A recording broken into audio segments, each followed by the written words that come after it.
तो बच्चों हम लोग डिस्कस कर रहे हैं अब रेजिस्टेंस को। तो भैया रेजिस्टेंस क्या होता है उसे गौर से समझो, देखो, बिल्कुल आसान सा कॉन्सेप्ट है। हम रेजिस्टेंस समझ चुके हैं क्या है, उसमें 3 फैक्टर्स पढ़े।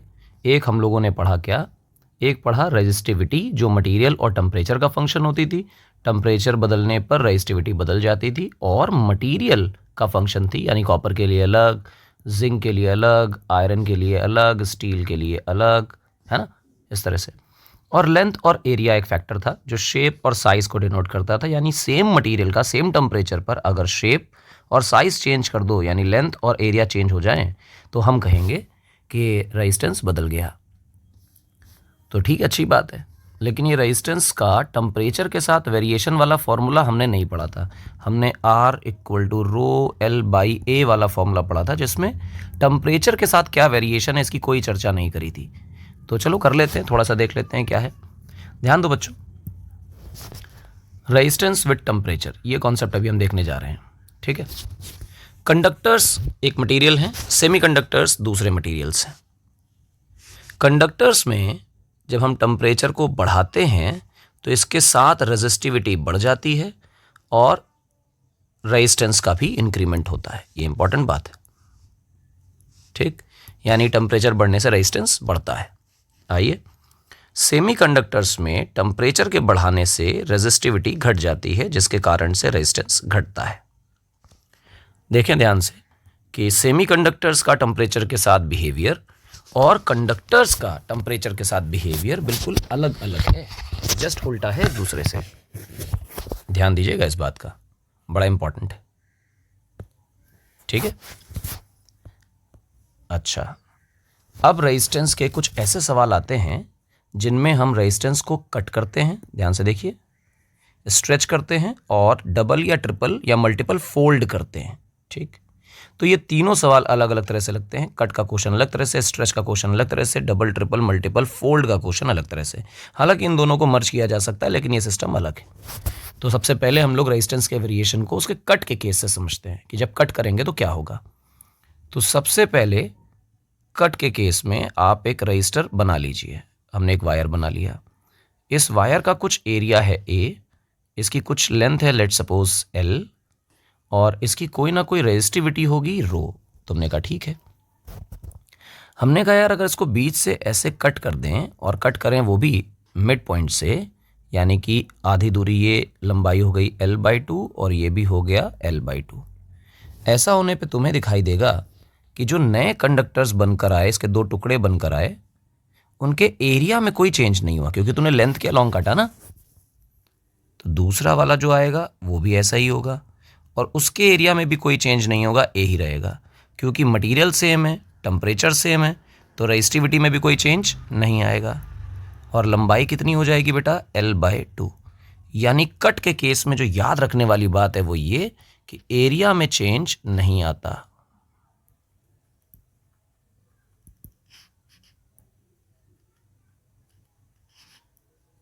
एरिया में कोई चेंज नहीं आता, किसमें चेंज आता है, लेंथ में चेंज आता है। अब भाई साहब आप रेजिस्टेंस का बिल्कुल फंडामेंटल फॉर्मूला याद करें, ρL/A। Resistivity constant, area constant, तो लेंथ पर ही तो डिपेंडेंस बची, क्योंकि आप देख रहे हैं कि रेजिस्टिविटी में कोई चेंज नहीं आ रहा कट के दौरान, और एरिया में भी कोई चेंज नहीं आ रहा कट के दौरान। इस वजह से ये टर्म कांस्टेंट रह जाएगा। कांस्टेंट रह जाएगा तो इससे आप एक बात निकाल सकते हैं कि resistance is proportional to length. जितनी होगी लेंथ उसके प्रोपोर्शनल होगा रेजिस्टेंस। समझे मेरी बात, बिल्कुल समझे। तो अब अगर इस प्रकार से आपसे कोई सवाल पूछे, देख जैसे a wire is cut into 2 equal parts, ठीक है, find R new upon R old। ये क्या बात है, ये बात ये है कि आपकी कट करने से पहले जो रेजिस्टेंस थी, कट करने के बाद जो रेजिस्टेंस है, उनको हमने R old और R new नाम दिया है। इनका रेशियो निकालना है, आप समझें। सबसे पहले आप गौर करें कि भाई साहब कट लिखा है कि नहीं लिखा है। तो देखो ध्यान से, कट दिया हुआ इन्होंने। जब भी दुनिया में कट लिख कर दिया जाएगा तो आपकी खोपड़ी में चमकेगा कि सर इसमें एरिया चेंज होने वाला नहीं है, यानी resistance is proportional to length. यानी अगर हम आर न्यू देखें, क्योंकि उसने 2 इक्वल पार्ट्स में कट किया है तो हर एक पार्ट की लंबाई जो है वो एल होगी।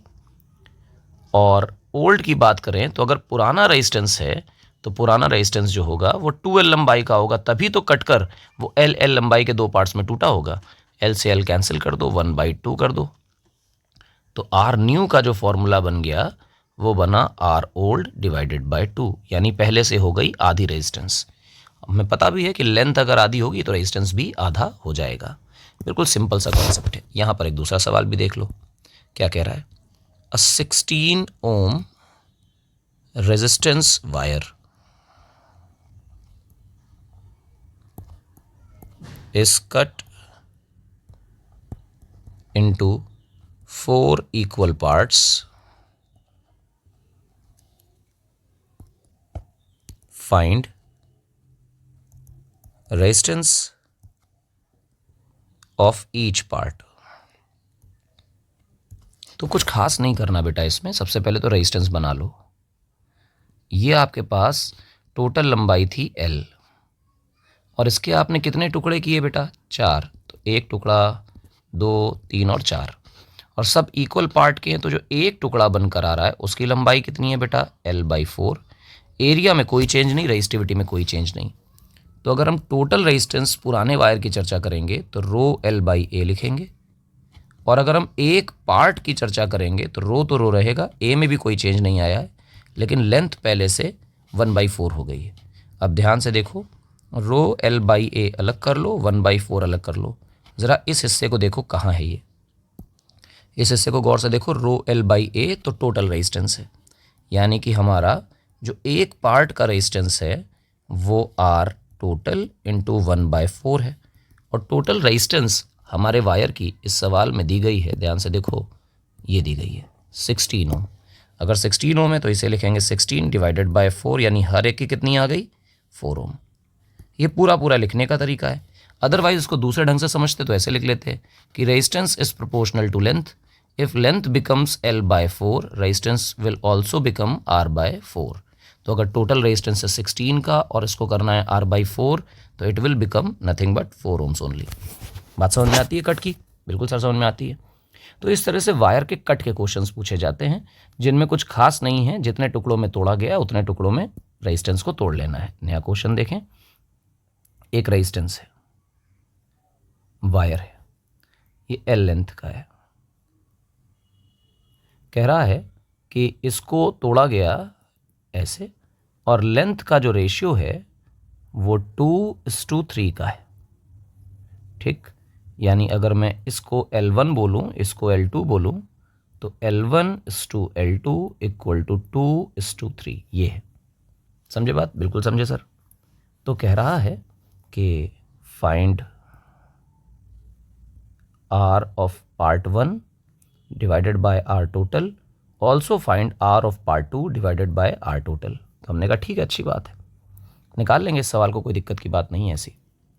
देखो बेटा क्या करना है, सबसे पहले इस 2 रेशियो को देखो। इसका मतलब हुआ L1 जो है वो 2x है और जो L2 है वो 3x है। L1 L2 पता चल गए? जी हाँ, पता चल गए।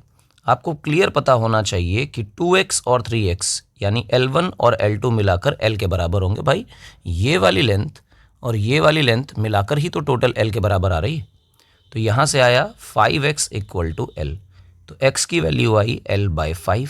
तुम खुश हो गए, x की वैल्यू L/5 आई। तो अगर ये पता है तो तुम्हें ये भी पता होगा कि L1 जो है वो 2x है। L1 2x है तो इसका मतलब L1 की वैल्यू कितनी आ रही है, 2 टाइम्स L/5। तो L2 की कितनी आ रही है, 3 टाइम्स L/5। बिल्कुल सही बात है सर। हालांकि ये सब डायरेक्टली हो सकता है, लेकिन फिर भी सॉल्व करके दिखाना आपके लिए ज़रूरी। चलें देखें, R1 को अगर मैं देखूं तो मैं लिखूंगा ρL1/A, क्योंकि कट का केस है इस वजह से हम एरिया में कोई चेंज नहीं ऑब्जर्व करेंगे। L1 की जगह क्या लिखें बेटा, L इंटू 2/5। अगर मैं टोटल रेजिस्टेंस की बात करने लग जाऊं तो वो तो ρL/A ही होगा ना, टोटल लेंथ टोटल एरिया, और वो ये लिखा तो है। तो R1 equal to R total into 2/5, इसको नीचे भेज दीजिए। तो R1 upon R total equal to 2/5। Similarly R2 upon R total will be 3/5। Value put करेंगे, जहाँ 2x आया वहाँ 3x आ जाएगा। तो इस तरह से अगर आप देखेंगे तो आप पाएंगे कि कट के केसेस आ जाते हैं। स्ट्रेच का केस है, ध्यान रखें जितने भी केसेस रेजिस्टेंस के वेरिएशन के पढ़ाए जाएंगे उनमें जो सबसे इम्पॉर्टेंट केस आएगा वो स्ट्रेच का केस होगा। वायर को स्ट्रेच करने का केस सबसे इम्पॉर्टेंट है, इसको आपको ध्यान रखना पड़ेगा। स्ट्रेच का केस क्या है, ध्यान से देखें। आपके पास एक वायर है, उसका कुछ लेंथ कुछ एरिया है और हमें नहीं पता वो क्या है, पर कुछ सर्टेन वैल्यूज़ हैं। लेट्स से एरिया ए है, लेंथ एल है और साथ ही साथ यहाँ पे जो रेजिस्टिविटी है वो रो है। हमने इसे स्ट्रेच किया और स्ट्रेच करके कुछ लंबाई का बना लिया। तो लेट्स से कि हम इसे 2L लेंथ का बना रहे हैं, तो जब इसे स्ट्रेच कर रहे हैं तो कट तो कर नहीं रहे, तो खींचने पर जितना लंबा होता जाएगा उतना पतला भी होता जाएगा। तो इसका जो एरिया है वो बदल जाएगा, हम उसको A' लिख देते हैं। रेजिस्टिविटी अभी भी नहीं चेंज होगी क्योंकि मटेरियल सेम है। ठीक, मटेरियल सेम, ऐसे लिख देता हूँ मैं यहाँ पे, मटेरियल सेम, जिसकी वजह से रेजिस्टिविटी सेम। हालांकि हमने टेम्परेचर भी कांस्टेंट रखा है वरना रेजिस्टिविटी बदलती। खैर फिलहाल अगर मैं इस ओल्ड रेजिस्टेंस की बात करूं तो I would be writing ρL/A, और अगर मैं इसमें न्यू रेजिस्टेंस की बात करूं तो मेरे बच्चे रेजिस्टेंस होगा ρ2L/A'। अब यार कंपैरिजन तो हो नहीं सकता क्योंकि लेंथ का रेशियो तो तुम्हें पता है, लेकिन जो नया वाला एरिया आया ये कितना है इसके बारे में तुम्हें जानकारी ही नहीं है। तो ओवरऑल तुम्हें अगर नया वाला एरिया जो है ना, ये नया एरिया कितना है ये मालूम होना चाहिए। अगर ये एरिया मालूम है तब तो तुम इसमें यहाँ वैल्यू प्लेस कर दोगे और प्लेस करके फिर रेशियो एक्सेट्रा निकाल दोगे तो पता चल जाएगा कितनी रेजिस्टेंस है। अच्छा, इसका मतलब A' निकालना है। A' निकालने के लिए आप एक कॉन्सेप्ट यूज़ करेंगे वॉल्यूम कंजर्वेशन का। सर ये वॉल्यूम कंजर्वेशन क्या है? भैया अगर मटेरियल का लॉस नहीं हुआ है तो आप ये जानते हैं कि लिक्विड्स एंड सॉलिड्स का वॉल्यूम कैसा रहता है, कांस्टेंट। यानी पुराना वॉल्यूम और नया वॉल्यूम में कोई चेंज नहीं आएगा। तो पुराना वॉल्यूम कितना है, एरिया इंटू लेंथ। देखो भैया, एरिया इंटू लेंथ। अच्छा, नया वॉल्यूम कितना होगा भाई, नई वाली वॉल्यूम इंटू नई वाली लेंथ। एल ने एल को मार दिया तो A' की वैल्यू आ गई A/2। और जिस वक्त ये चमकेगा उस वक्त तुम्हें समझ में आएगा कि R ओल्ड R न्यू लिखना कोई चमत्कार नहीं है। R ओल्ड हमने वैसे ही लिखा ρL/A और R न्यू उसके बाजू में लिखा और लिखा ρ इंटू 2L। A' की वैल्यू A/2, इस 2 को ऊपर पहुंचा दो तो we will be having ρL/A into 4। ये ρL/A को अगर देखो ध्यान से, यहाँ भी ρL/A लिखा हुआ है तो R ओल्ड है। तो इस वजह से यहाँ पे जो R न्यू आने वाला है वो आएगा R ओल्ड इंटू 4 टाइम्स। यानी कि यार मजा आ गया। जितना भी पुराना रेजिस्टेंस था, मुझे नहीं पता कितना, पर जितना भी था उसका 4 टाइम्स नया रेजिस्टेंस हो जाएगा। अच्छा, तो ये एक तरीका है वॉल्यूम कंजर्वेशन से सवाल को डील करने का। अब यहाँ पर हम इसका एक जनरलाइज्ड फॉर्मूला बना लेते हैं। ठीक,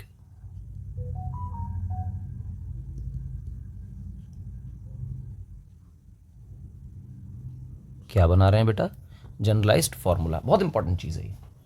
जनरलाइज्ड फॉर्मूले का मतलब है कि एक ऐसा फॉर्मूला बना लेते हैं जिसमें बस इतना पता हो कि कितने टाइम्स स्ट्रेच किया गया है, वो स्ट्रेच का अमाउंट पता होगा तो हम डायरेक्ट आंसर निकाल पाएंगे। अच्छा, इतना भी चमत्कार है? बिल्कुल है यार, क्या दिक्कत है, निकाल लेते हैं इससे। देखो ध्यान से क्या कर रहे हैं। हमारे पास एक वायर है, ठीक है, थोड़ा मिस्टेक है। ये है L लंबाई का, इसका क्रॉस सेक्शन एरिया मान लो A है और इसकी रेजिस्टिविटी ρ है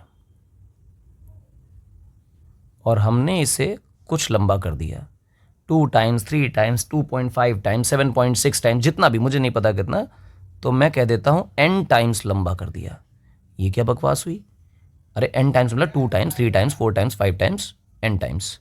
तो इसका एरिया बदलेगा, कितना हो जाएगा मुझे नहीं पता सर, लेकिन ये बात तय है कि रेजिस्टिविटी में कोई चेंज नहीं आएगा क्योंकि आपने अभी तक मटेरियल में कोई चेंज नहीं किया है। क्योंकि साहब मटेरियल में कोई चेंज नहीं किया है, इस वजह से ये मटेरियल की रेजिस्टिविटी में कोई चेंज नहीं आएगा। बड़ी इंपॉर्टेंट सी बात है, आपको ये बात समझनी पड़ेगी, है ना। अच्छा साहब, ये भी समझ में आया। तो आगे क्या करें, आगे कुछ और ना करें, बस इसका पुराना रेजिस्टेंस लिखने की कोशिश करें। पुराना रेजिस्टेंस होगा रो एल बाई ए, और इसका नया रेजिस्टेंस लिखें। नया रेजिस्टेंस होगा रो नई वाली लेंथ अपॉन नया वाला एरिया। अब भाई साहब यहाँ तुम इस बात पे फंस गए कि नया वाला एरिया नहीं पता है, पर अभी हमने सीखा है कि नया वाला एरिया कैसे निकालते हैं। नया वाला एरिया निकालते हैं बेटा वॉल्यूम कंजर्वेशन से। वॉल्यूम कंजर्वेशन से निकालने का मतलब क्या हुआ कि पुरानी लेंथ पुराना एरिया, पुरानी लेंथ पुराना एरिया बराबर नई लेंथ इनटू नया एरिया। एल से एल कैंसिल हो गया, तो नए एरिया का जो वैल्यू है वो आ जाएगा ए बाई एन। आपको पता चला कि नया एरिया कितना है। Once you get the new area you will get the new resistance. अब आपके पास न्यू रेजिस्टेंस की जगह पे वैल्यू आ गई रो एन, एल की जगह एल और नए एरिया की जगह आया ए अपॉन एन। ये ऊपर चला गया। सर ये तो बिल्कुल सिमिलर चल रहा है, जहाँ पर 2 था वहाँ पर एन आ गया, इसीलिए जनरलाइज कर रहे हैं क्योंकि सिमिलर कैलकुलेशंस हर बार रहने वाली हैं। रो एल बाई ए को अलग कर लें और एन को अलग कर लें। अब आप यहाँ पर ज़रा ध्यान से देखें कि रो एल बाई ए क्या है। ये तो आर ओल्ड है, वो तो यहाँ भी लिखा हुआ है R new equal to R old into n square. बोले हाँ या ना? बिल्कुल सर हाँ, बड़ी वाली हाँ। अगर बड़ी वाली हाँ तो फिर यहाँ पे हमें लिखना चाहिए R new equal to n square times R old. और अगर ये बात चमकी है तो ध्यान से देखो, एन का मतलब है कि कितने टाइम्स स्ट्रेच किया। एन का मतलब how many times wire is stretched. कितनी बार स्ट्रेच, कितनी बार, हाउ मेनी टाइम्स का मतलब कितनी बार नहीं, how many times of its original length the wire is stretched. कितना गुना, कितना टाइम्स, कितने ज़्यादा स्ट्रेच किया गया है। अच्छा, अगर इस सवाल बनाना चाहें, इसका सवाल बिल्कुल आइडेंटिकल बनेगा। कहा जाएगा कि a wire is stretched to twice its length. अपनी लेंथ के डबल उसे स्ट्रेच कर दिया गया। Find R new by R old, दोनों का रेशियो बताओ। तुम इसमें कुछ और ना करो क्योंकि तुम्हारी किताबें ये फॉर्मूला सजेस्ट कर रही हैं, तो कोई ये शॉर्टकट मेथड नहीं है। R new equal to n square times R old, यानी कि आर न्यू और आर ओल्ड के बीच का रिलेशन है एन स्क्वायर। अब ये एन क्या है? कहा गया है कि स्ट्रेच कर दिया गया है टू ट्वाइस इट्स लेंथ, यानी डबल कर दिया गया लेंथ को, यानी एन की वैल्यू आ गई है 2। Put here 2, you will get the answer as 4। क्या ये डिफिकल्ट है? जवाब है डिफिकल्ट तो बिल्कुल नहीं है, इवन लल्लू है। तो अगर ये लल्लू है तो लल्लू को ही आगे करना है, तो करिए भैया लल्लू को आगे। ध्यान से देखिए, बिल्कुल इत्मीनान से। अब इस सवाल को और कर लेते हैं। अब देखो रिपीट टेलीकास्ट कैसे पूछा जाता है। A wire is stretched 3 times its original length।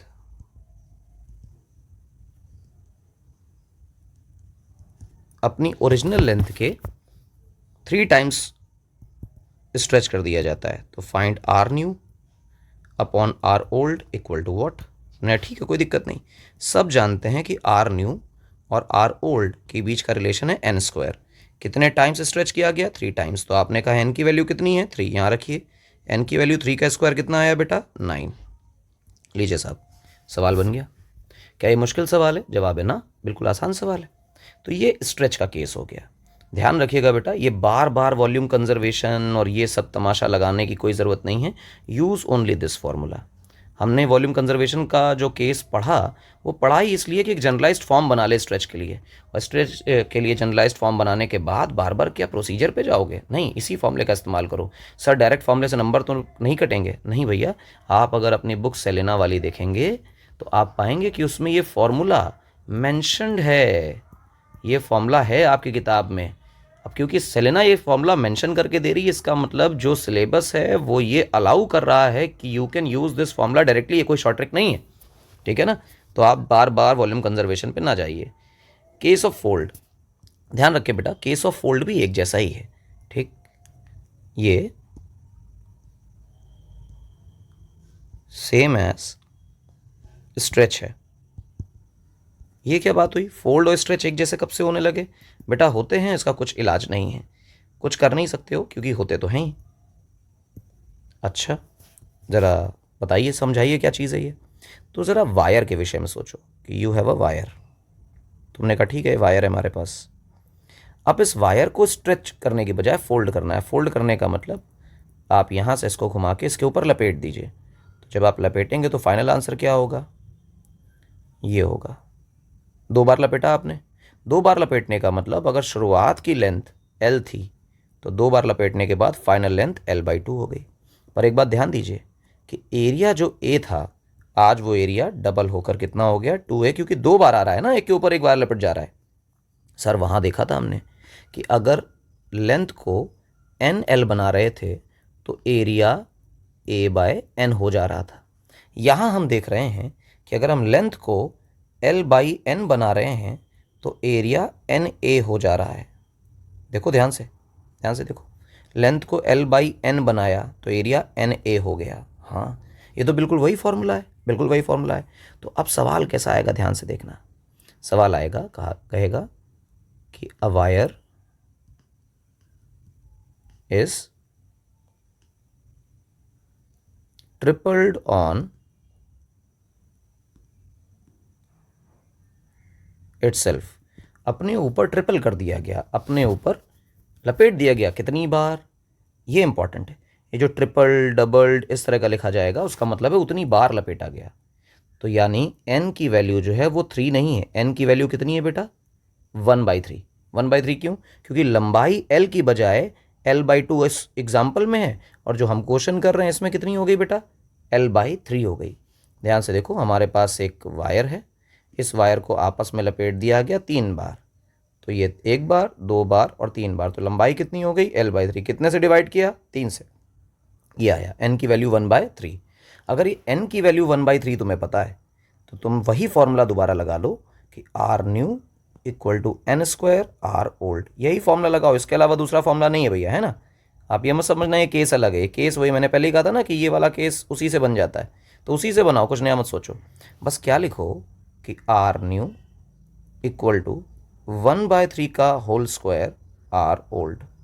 तो यानी कि R न्यू जो होगा वो पुराने वाले रेजिस्टेंस के कंपैरिजन में 1/9 टाइम्स होगा। And you are getting your answer. अरे हमें तो अलग तरह से पढ़ाया गया था, जो भी पढ़ाया गया था सब लल्लू है यार। ध्यान से देख लो एक बार, सब कुछ हो जाएगा। 50 फॉर्मूले नहीं पढ़ने होते, बस ये जानना होता है कि जो फॉर्मूला एक पढ़ाया गया वो कहाँ कहाँ एप्लीकेबल है। इसको 10 तरह से कर सकते हो सवाल को, पर 10 नए तरीके सीखने पड़ेंगे। तो एक काम करो, जो एक तरीका है उसको अच्छी तरह सीख लो कि कहाँ कहाँ अप्लाई होता है। तो बहुत इंपॉर्टेंट बात है, याद रखो इस बात को। ये है तुम्हारा केस। इसका मतलब ये जो R new equal to n² R old आप देख पा रहे हैं, ये फॉर्मूला 2 केसेस में वैलिड हो गया। कौन से केस में वैलिड हो गया भैया? स्ट्रेच में तो ये फॉर्मूला हमने डराइव ही किया था, और यही वाला फॉर्मूला फोल्ड के केस में भी लग गया। तो एक्चुअली हमारे पास 3 नहीं 2 ही केसेस हैं, एक है कट का और एक मिलाकर स्ट्रेच और फोल्ड का। समझ पा रहे हो? स्ट्रेच और फोल्ड एक ही तो चीज़ें हैं। बस अगर वो कहे 3 टाइम्स स्ट्रेच किया गया, कहे 3 टाइम्स स्ट्रेच किया गया तो इसका मतलब n की वैल्यू 3। कहे कि ट्रिपल्ड कर दिया गया तो मतलब n की वैल्यू 1/3, क्योंकि लेंथ 1/3 हो गई और यहाँ पे 3 टाइम्स हो गई थी। कितने टाइम्स लेंथ कर दी गई खींच के या लपेट के, वो आपकी n की वैल्यू है। And put the n here and you will get your answer. Simple. कुछ और भी खेलना हो तो और भी खेल लो। जैसे कहेगा कि a 16 ohm wire is folded 4 times on itself। अपने ऊपर आर न्यू कितना होगा ये बताना है। तो हमने कहा यार हमारे लिए कोई बड़ी बात नहीं है, हम ये सब पहले ही सीख चुके हैं, तो कोई इसमें बहुत चमत्कार का विषय नहीं हो गया कि तुम कुछ नया बता दे रहे हो। देखो ध्यान से क्या है, कह रहा है कि फोल्ड किया गया। कितने टाइम्स किया गया भैया? 4 टाइम्स। फोल्ड करने का मतलब होता है n की वैल्यू 4 नहीं 1/4 हो जाएगी, क्योंकि लेंथ फोल्ड करने में कम होती है 1 में हो जाती है, क्योंकि डबल फोल्ड करोगे तो 1/2 लेंथ हो जाएगी, ट्रिपल करोगे 1/3 हो जाएगी, 4 टाइम्स करोगे 1/4 टाइम्स हो जाएगी। n की वैल्यू हमें पता है। हमें ये भी पता है कि R ओल्ड कितना है, ये तो गिवन है ना कि 16 ओम से। और हमें फॉर्मूला भी पता है कि R न्यू का फॉर्मूला होता है n² R ओल्ड। ये पुराना ही फॉर्मूला आपको यूज़ करना है, समझ पा रहे हो? पुराना ही फॉर्मूला यूज़ करना। आप चाहो तो उसको उसी तरह डिराइव कर सकते हो जैसे मैंने स्ट्रेच के केस में किया है, और करोगे तो यही पाओगे। तो R न्यू क्या हुआ भैया? 1/4 का होल स्क्वायर, ठीक है मेरी बात। और R ओल्ड कितना? 16। 1/4 का स्क्वायर तो 16 हो जाएगा, ये कट जाएगा, तो हमारे न्यू रेजिस्टेंस की जो वैल्यू है वो आ जाएगी 1 ओम। क्या आपको मेरा आंसर समझ में आया? जी हाँ, बिल्कुल समझ में आया सर, बिल्कुल आसान था ये तो। ध्यान रखिएगा, आप इस स्ट्रेच और फोल्ड के केसेस को बार बार पूरा पूरा, जैसे मैंने यहाँ सॉल्व करके आपको दिखाया, ये केस, इस तरह के केसेस को सॉल्व करके दिखाने की आवश्यकता नहीं है। Just use this formula for the numerical purpose. तो ये स्ट्रेच का भी केस हो गया। अब हम लोग करंट इलेक्ट्रिसिटी के one of the most important की कॉन्सेप्ट्स तक जा रहे हैं। इलेक्ट्रिसिटी के जो कॉन्सेप्ट्स हम सीख रहे हैं वो एक्चुअली किस लिए सीख रहे हैं, उसका पर्पस यहाँ आ गया है। पर्पस क्या है उसका? भैया पर्पस है कि हम सर्किट को एनालाइज कर पाएँ, क्योंकि हम बहुत सारा कुछ रेजिस्टेंस को अलग पढ़ के कुछ नहीं कर पाएंगे, हम उस रेजिस्टेंस का इस्तेमाल सर्किट में करेंगे। तो क्या हो रहा है भैया? सर्किट थ्योरी का आगाज़ हो रहा है। सर्किट थ्योरी का आगाज़ हो रहा है।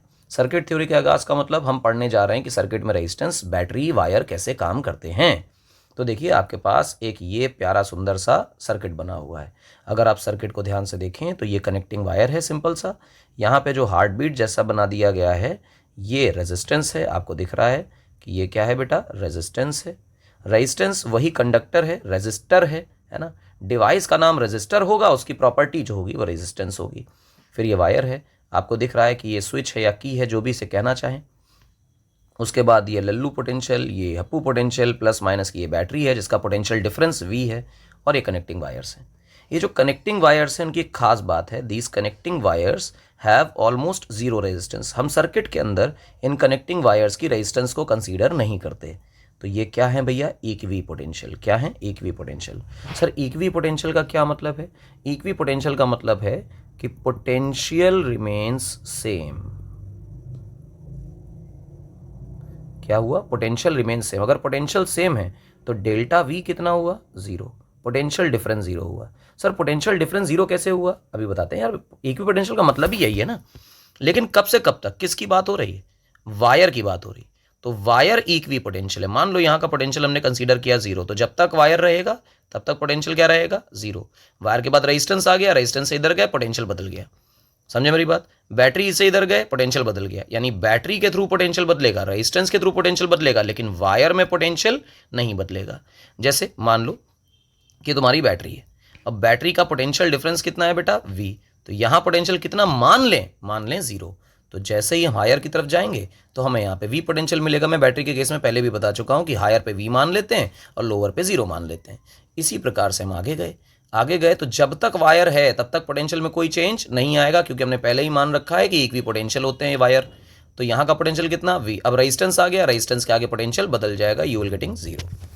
अब सवाल यहाँ है कि भैया इसका जो रेजिस्टेंस है वो 0 है, इक्वी पोटेंशियल कैसे हुआ? तो इक्वी पोटेंशियल का कॉन्सेप्ट देखो, V = IR। करंट की वैल्यू कुछ भी हो लेकिन रेजिस्टेंस तो 0 है ना। हम तो कह रहे हैं कनेक्टिंग वायर का रेजिस्टेंस 0 है, and as the resistance is 0 the potential difference has to be 0।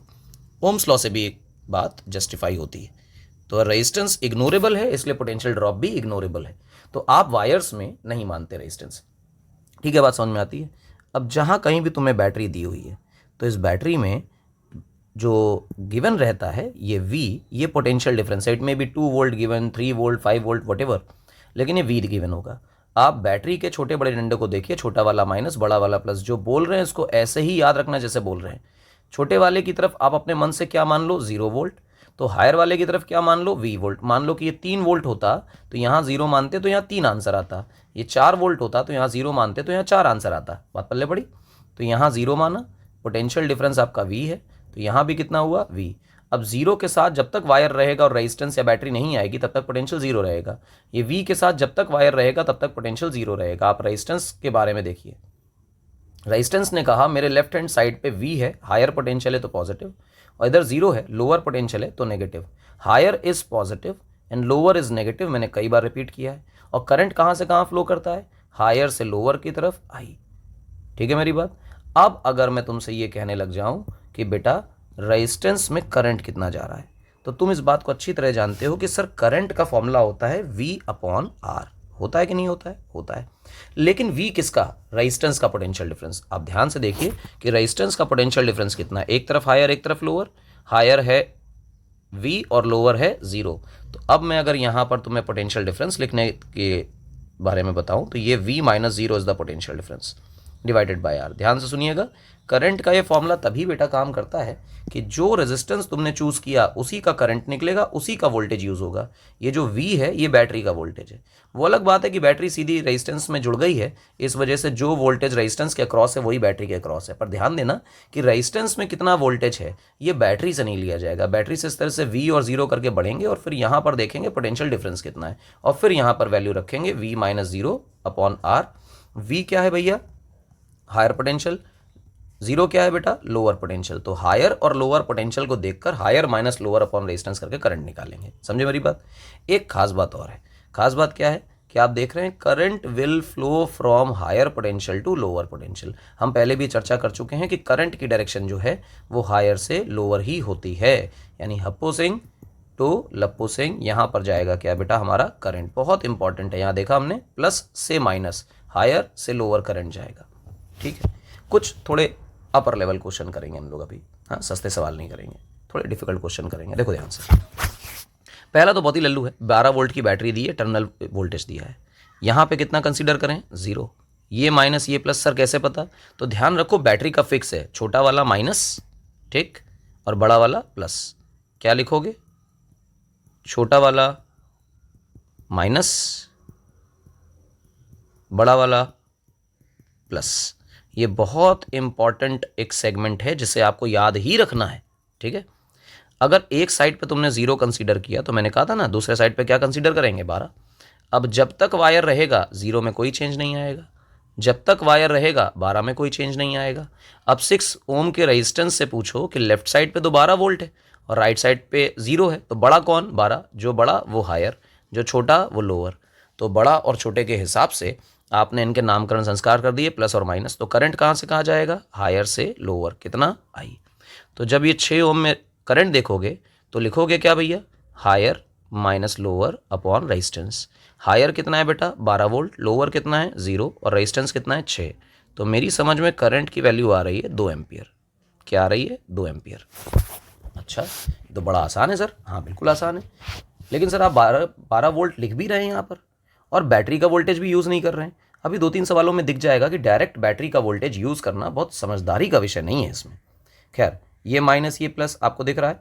हाँ सर दिख रहा है। छोटा डंडा माइनस, बड़ा डंडा प्लस। साथ में ध्यान सुनना, सिर्फ सुनकर कथा नहीं सुननी है ना, साथ में उसका बोलना भी है। छोटा वाला माइनस, बड़ा वाला प्लस। तो बुद्धू बच्चों बोलो दोबारा से, छोटा वाला माइनस, बड़ा वाला प्लस। अच्छा, तो फिर हम लोग क्या कर रहे थे? हम लोग तो यार ये कर रहे थे कि छोटे वाले की तरफ 0 मान लेते थे तो बड़े वाले की तरफ 12 आ जाता था। अब जब तक वायर रहेगा 0 में चेंज नहीं आएगा, इक्वी पोटेंशियल। जब तक 12 रहेगा 12 में चेंज नहीं आएगा वायर के साथ। अच्छा, अब 4 से पूछो कि लेफ्ट साइड में देख रहे हो 12 है और राइट साइड में देख रहे हो 0 है, तो एक तरफ हायर है और एक तरफ लोअर है। तो भाई साहब करंट कहाँ से कहाँ फ्लो होगा? तो करंट के फ्लो होने की जो दिशा है वो हायर से लोअर की तरफ है, मान लीजिए आई। तो करंट कितना फ्लो होगा? Higher minus lower upon resistance. पल्ले पड़ा, हायर 12 है, लोअर 0 है, रेजिस्टेंस 4 है। करंट की वैल्यू कितनी आ गई भैया? 3 एम्पियर। तो आप करंट भी निकाल पा रहे हैं और करंट की डायरेक्शन भी समझ पा रहे हैं। ध्यान रखिएगा, नेतागिरी में मत पड़िएगा गलती से, कह रहे हम तो डायरेक्ट निकाल लेते हैं, वो 12 इस्तेमाल कर लेंगे, 12/4 आंसर आ जाएगा। जो बोल रहे हैं यहाँ पर, जो बोला जा रहा है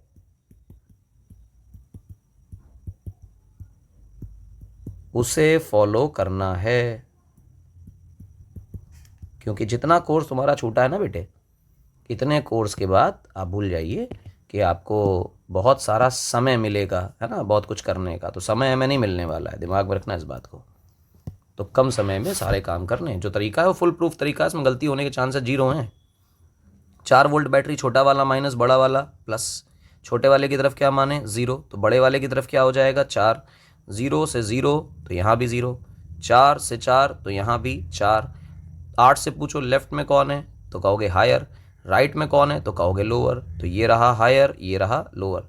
तो करंट कहाँ से कहाँ फ्लो होगा, करंट फ्लो होगा हायर से लोअर, ये करंट गया। अब करंट की अगर वैल्यू पूछने लग जाए तो करंट की वैल्यू होगी higher minus lower upon resistance, यानी 4/8 यानी 1/2 एम्प्स।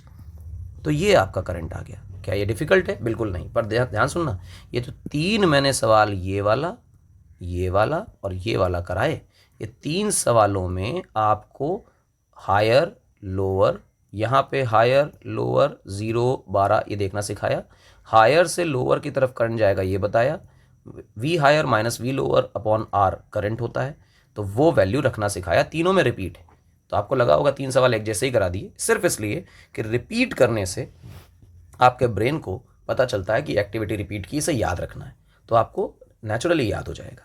अब उसके एप्लीकेशंस हैं, देखिए कितने सुंदर तरीके से हम ऐसे सवाल लगाएंगे। देखो ध्यान से, तुम्हारे कोर्स में एक भी ऐसा सर्किट नहीं है जिसमें एक से ज़्यादा बैटरी हो। इस सवाल में देखो हमने 2 बैटरी ली है, इस सवाल में देखो हमने 2 बैटरी ली है, इस सवाल में देखो 1 बैटरी ली है, यहाँ 1 बैटरी ली है। ठीक, तो हम लोग 1 बैटरी वाले, 2 बैटरी वाले, 4 बैटरी वाले कोई भी सवाल लगा सकते हैं। ध्यान से देखो कैसे, हम लोग ये मानते हैं कि छोटे वाले की तरफ माइनस, बड़े वाले की तरफ प्लस, छोटे वाले की तरफ माइनस, बड़े वाले की तरफ प्लस। यही तो करते थे बैटरी में, क्योंकि 2 बैटरी, दोनों में यही काम करना है। बैटरी के एक तरफ क्या माना 0, तो जब तक वायर रहेगा, जब तक वायर रहेगा भाई साहब 0 ही रहेगा। अच्छा, मतलब जब तक वायर रहेगा तब तक चेंज नहीं होगा। अबे वायर इक्वी पोटेंशियल होता है ना, तो वायर के रहते चेंज कैसे आ सकता है। अब ध्यान से देखो, 2 का डिफरेंस है, प्लस की तरफ कितना हो जाएगा 2, 6 का डिफरेंस है, प्लस की तरफ कितना हो जाएगा 6, याद है कि नहीं, लोअर की तरफ 0 और हायर की तरफ 6, ऐसा कुछ। अच्छा, जब तक वायर है तब तक कोई चेंज नहीं आएगा, तो यहाँ भी कितना हो जाएगा वोल्टेज 6। ध्यान से देखो, यहाँ 6 था बैटरी की वजह से, अब वायर ही वायर है, ना रेजिस्टेंस है ना बैटरी है, तो यहाँ पे कोई चेंज नहीं आएगा, तो यहाँ भी रहेगा 6। तो इसलिए ये बन गया इक्वी पोटेंशियल। मेरी बात चमकी है, इक्वी पोटेंशियल। अच्छा साहब, ये है। तो क्या करो, 2 से पूछो, राइट में प्लस है क्योंकि 6 वोल्ट बड़ा है, लेफ्ट में 2 वोल्ट है तो ये माइनस है, तो यहाँ करंट कैसे जाएगा साहब, यहाँ करंट जाएगा, इसको कह दो I1, हायर से लोअर। इस 3 से पूछो तो कहेगा ऊपर है 6, नीचे है 0, ऊपर बड़ी वैल्यू है हायर है तो प्लस, नीचे छोटी वैल्यू है तो माइनस। करंट आएगा हायर से लोअर, तो हम कहेंगे ये आ रहा है I2। अच्छी बात। अब तुमसे कोई कहे कि सर I1 बता दो, और तुमसे कोई कहे कि I2 बता दो, तो I1 के लिए क्या कहोगे, I1 ये 2 में है ना, तो इसका हायर वोल्ट कितना है 6 और लोअर कितना है 2, तो लिखोगे 6 माइनस 2, रेजिस्टेंस कितना 2। I2 ये I2 है, इस रेजिस्टेंस में है ना, तो इसका हायर कितना है 6, लोअर कितना है 0, तो क्या लिखोगे 6 माइनस 0/3, तो यहाँ आ रहा है 4/2, यहाँ आ रहा है 6/3, यहाँ आ रहा है 2 एम्प, तो यहाँ भी आ रहा है बेटा 2 एम्प। अब तुम्हें शायद इस सवाल में समझ में आया होगा कि वो जो हायर माइनस लोअर वाली स्टोरी है वो सीखनी कितनी ज़रूरी है, अदरवाइज ये सवाल लगेगा नहीं तुमसे, क्योंकि हमें पता है कि एक बार में सवाल नहीं आता है, इसलिए हम ये दूसरा सवाल भी आपके लिए लेकर आए हैं। ये भी वही है, 2 बैटरी वाला सवाल है ना, तो हायर लोअर लिखने की प्रैक्टिस करना। अब ध्यान सुनना कि कहाँ फोकस करना है, लोअर की तरफ माइनस, हायर की तरफ प्लस। बैटरी का फिक्स है, रेजिस्टेंस में सोचना पड़ता है, बैटरी में छोटा वाला माइनस, बड़ा वाला प्लस। तो क्या बोला गया था, छोटा वाला माइनस और बड़ा वाला प्लस। ये बिल्कुल इंपॉर्टेंट फैक्ट है, आपको याद रखना है। अब ध्यान सुनिएगा, इधर क्या मान लें 0, तो जब तक वायर रहेगा भाई साहब 0 ही रहेगा, जब तक वायर रहेगा 0 ही रहेगा, या तो कोई रजिस्टर आ जाए या तो कोई बैटरी आ जाए। तो जहाँ जहाँ तक वायर जा रहा था बीच में कोई नहीं आ रहा था, देखो इस रास्ते में कोई नहीं पड़ा, जब तक नहीं पड़ा तब तक 0, जब तक नहीं पड़ा तब तक 0, जब तक नहीं पड़ा तब तक 0। अब आगे पड़ गया ना रेजिस्टेंस, तो यहाँ का वोल्टेज बदल जाएगा। अब यहाँ आ गई ना बैटरी, आ गई तो यहाँ का वोल्टेज बदल जाएगा। यहाँ देखो आ गई ना बैटरी, तो यहाँ का बदल जाएगा। क्या सिखाया गया था, लोअर एंड पे 0 मान लो तो हायर एंड पे 4 आ जाएगा, लोअर एंड पे 0 मान लो तो हायर एंड पे 6 आ जाएगा। बात चमकी? हाँ सर चमकी। इस 2 से पूछो, 6 हायर है और 4 लोअर है, तो करंट हायर से लोअर की तरफ जाएगा। इस 6 से पूछो कि 6 हायर है लेफ्ट साइड वाला और 0 लोअर है, ये ब्लू वाले पोटेंशियल हैं और ये जो ब्राउन से लिखे हैं ये सब रेजिस्टेंसेस हैं। मैं इसको I1 कह रहा हूँ और इसको कह रहा हूँ I2, हायर से लोअर। ये तो अगर मैं I1 लिखने जाऊँ तो I1 का अर्थ क्या होगा? I1 का अर्थ होगा higher minus lower upon resistance. देखिए हायर है, देखिए लोअर है, हाँ सही बात है। I2 की चर्चा करो, I2 ये जा रहा है, इस रेजिस्टेंस में जा रहा है, इसके लिए हायर कौन 6 और लोअर कौन 0, तो हम लिखेंगे higher minus lower upon resistance. तो ये आ रहा है 2/2, यहाँ आ रहा है 6/6, ये आ रहा है 1 एम्पियर, ये भी आ रहा है 1 एम्पियर। क्या हमने दोनों के करंट निकाल लिए? जी हाँ। चलें अब ये लल्लू सवाल करते हैं। क्या हम जानते हैं कि बैटरी में छोटा वाला माइनस बड़ा वाला प्लस होता है? जी हाँ। तो लोअर की तरफ 0 मान लेते हैं, हायर की तरफ अपने आप 10 हो जाएगा। जी हाँ। जब तक वायर रहेगा पोटेंशियल में चेंज नहीं आएगा, ये 0 है, जब तक वायर रहेगा पोटेंशियल में चेंज नहीं आएगा, 0 रहेगा। जैसे ही तुमने ये देखा तो तुमने कहा कि सर 4 से अगर तुम पूछोगे तो राइट में हायर है और लेफ्ट में लोअर है, और 5 से अगर तुम पूछोगे तो लेफ्ट में हायर है और राइट में लोअर है। तो लॉजिकली आपके लिए हायर से लोअर करंट I1 और यहाँ हायर से लोअर करंट I2 जाएगा। सर हायर लोअर कैसे देख रहे हो? अबे 10 बड़ा है और 0 छोटा है। यहाँ देखो 5 में 10 बड़ा है और 0 छोटा है, तो तुम्हें अपने आप छोटा बड़ा नहीं दिख रहा है? दिख रहा है। जब दिख रहा है तो फिर क्या पूछ रहे हो? चलो देखो ध्यान से, I1 की वैल्यू निकालो। I1 का मतलब होगा higher minus lower upon resistance. I2 की वैल्यू निकालो। देखो क्या है, हायर माइनस लोअर यानी कि 10 माइनस 0 अपॉन रेजिस्टेंस कितना है बेटा? 5। तो यहाँ करंट आ गया 2.5 एम्प्स और यहाँ कितना आ गया बेटा? 2 एम्प्स। मेरी हिसाब से बात समझ में आई होगी। इस तरह का टेढ़ा मेढ़ा सर्किट अगर बनकर मिल जाए जिसका डिज़ाइन अलग सा हो तो आप इसको आसानी से लगा सकते हैं। ये तो बिल्कुल ईजी कॉन्सेप्ट भी है और सवाल भी इसके लल्लू ही आते हैं। चलिए आगे देखते हैं। भाई साहब क्या सीन है? छोटा वाला माइनस और बड़ा वाला प्लस, जो स्टेप बोल रहे हैं देखो, हम भी सारे सवाल वैसे ही लगा रहे हैं, जो कॉन्सेप्ट है ना उसमें नेतागिरी नहीं कर रहे हैं। छोटा वाला माइनस बड़ा वाला प्लस, छोटे वाले की तरफ क्या माना? 0, तो बड़े वाले की तरफ अपने आप कितना हो जाएगा? 2। सर अपने कभी 2 लिख देते हैं, कभी 6 लिख देते हैं। अबे बैटरी देखो कितने की, बैटरी देखो कितने की, 2 की, तो यहाँ क्या लिखोगे? 2। यहाँ देख बैटरी कितने की थी? 10 की, तो यहाँ क्या लिखा था? 10। ऊपर चेक कर, यहाँ देख बैटरी कितने की थी? 2। एक तरफ 0 एक तरफ 2। यहाँ देख बैटरी कितने की थी? 6 की, एक तरफ 0 एक तरफ 6। तो लोअर की तरफ 0 और बड़े की तरफ बैटरी के डिफरेंस के बराबर लिख देना है। जब तक सूरज चांद रहेगा 2 तुम्हारा नाम रहेगा, जब तक सूरज चांद रहेगा 2 तुम्हारा नाम रहेगा। पल्ले बड़ा वायर है तो वोल्टेज में कोई चेंज नहीं आएगा। हायर 2 है, लोअर 0 है, हायर 2 है, लोअर 0 है। तो हम तो हायर लोअर देख के प्लस माइनस लगा देते हैं, और प्लस माइनस लगाने के बाद पाते हैं कि यहाँ पर हायर से लोअर करंट I1 आएगा और यहाँ पे हायर से लोअर करंट I2 आएगा। अब दुनिया वाले तुमसे चिक चिक कर पूछने लगे कि I1 की वैल्यू बताओ और I2 की वैल्यू बताओ, तो I1 के लिए कहोगे कि हायर माइनस लोअर यानी कि 2 माइनस 0/4, रेजिस्टेंस 4 था, और I2 के लिए कहोगे हायर माइनस लोअर यानी कि 2 माइनस 0 डिवाइडेड बाय, अब I2 के लिए रेजिस्टेंस कितना है? 6, तो यहाँ आया 6, ये आया 2/4 यानी 1/2 एम्प्स, और ये आया 2/6 यानी कि 1/3 एम्प्स। तो you are getting your answers as 1/2 ampere और 1/3 एम्पियर। ये सर्किट थ्योरी का बिल्कुल बेसिक है। इस 5-7 सवालों में, 8 सवालों में आपने जो सीखा है वो ये है कि पोटेंशियल डिफरेंस क्या होता है और हम उसे सर्किट में कैसे यूज़ करते हैं, बैटरी का पोटेंशियल डिफरेंस कैसे मार्क करते हैं, रेजिस्टेंस में हायर लोअर कैसे मार्क करते हैं, पोटेंशियल्स कैसे देखते हैं, करंट किस डायरेक्शन में जाएगा ये कैसे पता करते हैं। उसके बाद उसकी थोड़ी बहुत प्रैक्टिस की, higher minus lower upon resistance देखा, इन 3 सवालों में हायर लोअर लिखने की कोशिश की, पोटेंशियल मार्क करने की कोशिश की, करंट की डायरेक्शन प्रेडिक्ट करने की कोशिश की और थोड़ा बहुत करंट भी निकाल लिया। उसके बाद ये देखा कि डायरेक्ट बैटरी का वोल्टेज इस्तेमाल नहीं करना है, क्योंकि जब भी कठिन सवाल आएगा तो वो कॉन्सेप्ट काम नहीं करेगा। जो अमन इंदिरा क्लासेस चैनल पर आपको अभी इस वीडियो में सिखाया गया है फुल प्रूफ कॉन्सेप्ट है, हमेशा काम करेगा। इस वजह से आप छोटे की तरफ 0, बड़े की तरफ 2, छोटे की तरफ 0, बड़े की तरफ 6 मान लीजिए, प्लस माइनस मार्क कर लीजिए। ये तमाशा करते ही जब तक वायर रहेगा पोटेंशियल में चेंज नहीं आएगा। यहाँ भी 6 तो यहाँ भी 6, हायर लोअर और फिर हायर लोअर करके आप हायर से लोअर की तरफ करंट फ्लो करा दीजिए, और बस higher minus lower upon resistance करके करंट लिख दीजिए। दैट्स इट, इससे ज़्यादा नहीं है। ये बात समझ में आ रही है? बिल्कुल हाँ, ये तो आसान है, बिल्कुल आसान है, डिफ़िकल्ट नहीं है ये। तो अगर ये बात समझ में आई है तो हम लोग अपने सर्किट को कंटिन्यू करते हैं। सर्किट को कंटिन्यू करते हैं। अच्छा, सर्किट को कंटिन्यू कर रहे हैं। हाँ देखो इधर, सर्किट को कंटिन्यू कर रहे हैं, बड़ा काम। देखो ध्यान से,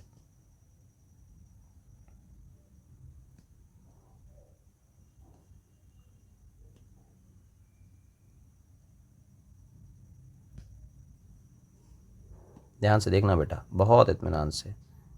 ये रहा, और हमने इसको यहाँ से जोड़ भी दिया। ये रहा 6 वोल्ट, ये रहा 2 वोल्ट। बात समझ में आई? बिल्कुल आई। ये 2 ओम है और ये 4 ओम है, और कह रहा बताओ बेटा करंट कितना होगा। तुम फंस गए, सर ये सब हमें नहीं आता है। अबे देखो बिल्कुल सिंपल है, आसान है, परेशान नहीं होना।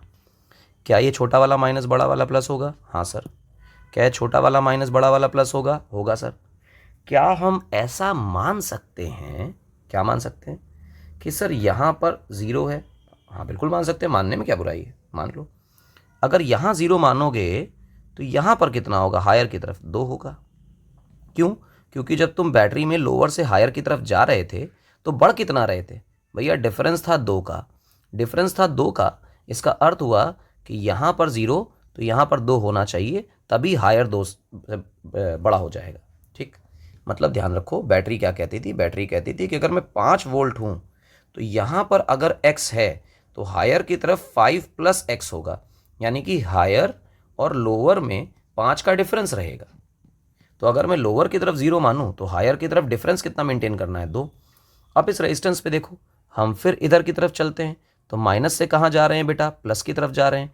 माइनस से प्लस जाने का मतलब पोटेंशियल बढ़ रहा है। कितना बढ़ रहा है बेटा? 6 बढ़ रहा है। लोअर की तरफ कितना मान रखा है? 2। तो हायर की तरफ कितना हो गया? 8। 8 कैसे हो गया सर? क्योंकि अगर हायर में 2 को घटा देंगे तो 6 आएगा डिफरेंस, तो हायर की वैल्यू कितनी आएगी? 8। ये ध्यान रखिएगा, ठीक है, इस तरह से। हालांकि इतने डिफिकल्ट नहीं आते पेपर में। ये 8, यहाँ 2 है और सिंपल वायर है, वायर के अलावा कुछ भी नहीं है तो यहाँ 2, यहाँ भी वायर है, वायर के अलावा कुछ नहीं है तो यहाँ 0। अब तुम पूछो इस बदतमीज से कि भैया ये हायर ये लोअर और ये हायर ये लोअर, मतलब यहाँ करंट जाएगा I1, यहाँ करंट जाएगा बेटे I2। तो अगर मैं I1 निकालने लग जाऊं तो I would be writing higher minus lower upon resistance, and I would be writing I2 as higher minus lower upon resistance. This would be 6/2 3 amps, this would be 2/4 0.5 amps। क्या बात कर रहे हो यार? हाँ, ये है सवाल। तो ये सर्किट की बात हो गई, बिल्कुल सस्ता है। अच्छा, अगर सर्किट के सीरीज पैरेलल सीखने हैं तो हमारा अगला टॉपिक जो है वो सीरीज और पैरेलल का है, concept of series and parallel. अच्छा, ये concept of series and parallel चीज़ क्या है? कुछ और नहीं है बेटा। कॉन्सेप्ट ऑफ सीरीज पैरेलल का मतलब है रेजिस्टेंसेस को जोड़ा गया। सर्किट में एक नहीं, अब एक से ज़्यादा रेजिस्टेंसेस आएंगे। जब एक से ज़्यादा रेजिस्टेंसेस आएंगे तो उन्हें ऐसे कनेक्ट कर सकते हैं, उन्हें ऐसे कनेक्ट कर सकते हैं, और उन्हें ऐसे कनेक्ट कर सकते हैं, जैसे मर्जी कनेक्ट कर सकते हैं। उनमें से बहुत सारे ऐसे कनेक्शंस हैं जिनका सॉल्यूशन इतना डिफ़िकल्ट है कि हम उनको कर ही नहीं सकते। लेकिन कुछ ऐसे कनेक्शंस हैं जो ना सिर्फ आसान हैं, बल्कि वो आसान होने के साथ हमारे लिए बहुत कन्वीनियंटली हम उन्हें प्रिडिक्ट कर सकते हैं, उनके आंसर्स निकाल सकते हैं। क्योंकि हम उनके आंसर्स निकाल सकते हैं, इस कारण से हम उन्हीं कॉम्बिनेशंस को पढ़ते हैं और अपने सर्किट में वैसे कॉम्बिनेशन के रेजिस्टेंसेस ही लगाते हैं। तो सीरीज कॉम्बिनेशन और पैरेलल कॉम्बिनेशन आर 2 कॉम्बिनेशंस जिनको हम प्रिडिक्ट कर सकते हैं कि इनका क्या आंसर आने वाला है। हम इनका रेजिस्टेंस सोच सकते हैं खुद से, ईजी टू कनेक्ट हैं, और इनका आंसर प्रिडिक्टेबल है। तो आप करंट प्रिडिक्ट कर सकते हैं, पावर प्रिडिक्ट कर सकते हैं, इसलिए हमारे कॉन्सेप्ट में सीरीज और पैरेलल पढ़ाया जाता है। तो नेक्स्ट टॉपिक है series and parallel combination of the register.